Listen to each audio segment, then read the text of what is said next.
ઓમ નમો નારાયણ, સીતારામ, જય માતાજી। આ વિડીયો ખાસ સાંભળજો। મંદિરમાં લોકો ટ્રસ્ટી કેવી રીતે બની જાય છે એ વિશે જણાવું।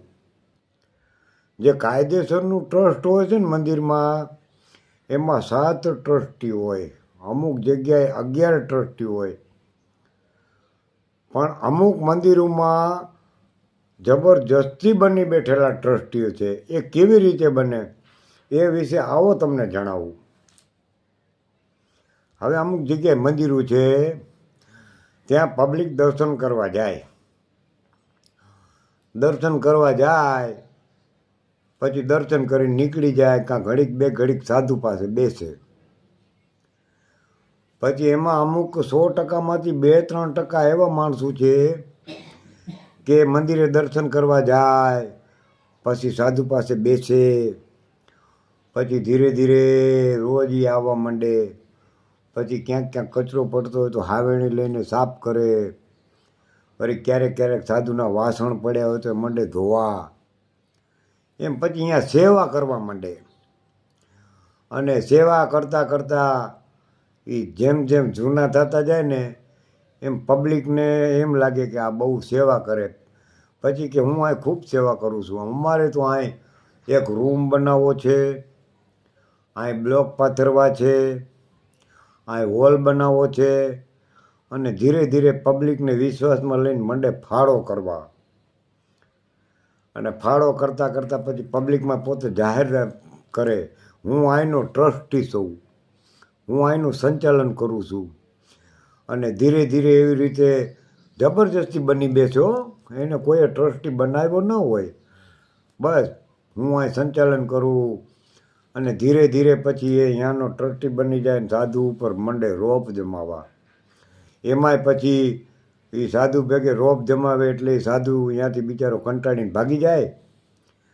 પછી બીજા સાધુ આવે એટલે એને હુકમ કરે, જો બાપુ અહીંયા આમ કરવાનું, અહીંયા આમ, હું અહીં ટ્રસ્ટી છું, હું અહીંનો સંચાલન છું, હું અહીં કમિટીમાં છું। કાયદેસરની કોઈ કમિટી હોતી નથી, જબરજસ્તી બની બેઠેલા છે। અને એ જે કમિટી ને ટ્રસ્ટી સંચાલક કહે ને, એ સાધુને માનતા જ ન હોય, એ નાસ્તિક હોય। સાધુને માનતા હોય ને તો સાધુને આંતેડી કોઈ દી દુભાવે નહીં। આ તો પાછા ધીરે ધીરે ટ્રસ્ટી બન્યા પછી કદાચ શંકર ભગવાનનું મંદિર હોય તો ત્યાં બ્રાહ્મણો હવન પૂજા કરવા આવતા હોય છે, તો એ હવન પૂજા કર્યા પછી સાધુને દક્ષિણા આપે કે લ્યો બાપુ, તો એ દક્ષિણા પણ બની બેઠેલો ટ્રસ્ટી એ લઈ લે કે હું આનો ટ્રસ્ટી છું, વહીવટ કરતા છું, સંચાલક છું, એમ પડાવી લે અને કહે કે હું અહીં પૈસા મંદિરમાં વાપરવા છે, હું અહીં સંચાલન કરું। તો શું સાધુ સંચાલન નથી કરી શકતા? કરી શકે છે।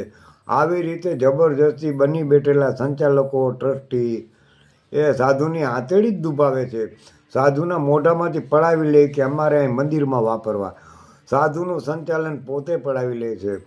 ભગવાને તો સંસારીને એનો સંસાર આપ્યો છે કે તમે તમારા સંસારનું સંચાલન કરો અને સાધુઓ એના મંદિરનું સંચાલન કરે। આ તો જાણે કે સાધુ સંચાલન ન કરી શકતો અને જબરજસ્તી વહીવટ પડાવી લે અને પછી પોતાને કહે કે હું અહીંનો ટ્રસ્ટી છું, હું અહીંનો વહીવટ કરતા છું, હું અહીંનો સંચાલક છું। કાયદેસરના નહીં, જબરજસ્તી બની બેઠેલા। કાયદેસરનું ટ્રસ્ટ હોય ને એમાં તો 7 જણા ટ્રસ્ટી હોય અથવા 11 જણા હોય। તો હવે મારી ભેગી એવા દાખલા બનેલા છે કે મને દક્ષિણા આપેલી સંસારી લોકો લઈ જાય એટલે આપણે પછી મંદિર મૂકી દઈએ, ભાગી જવું પડે। તો આવી રીતના આ ટ્રસ્ટી બનેલા છે। તો આ યુગ હવે કેવો આવ્યો મને જવાબ દેજો।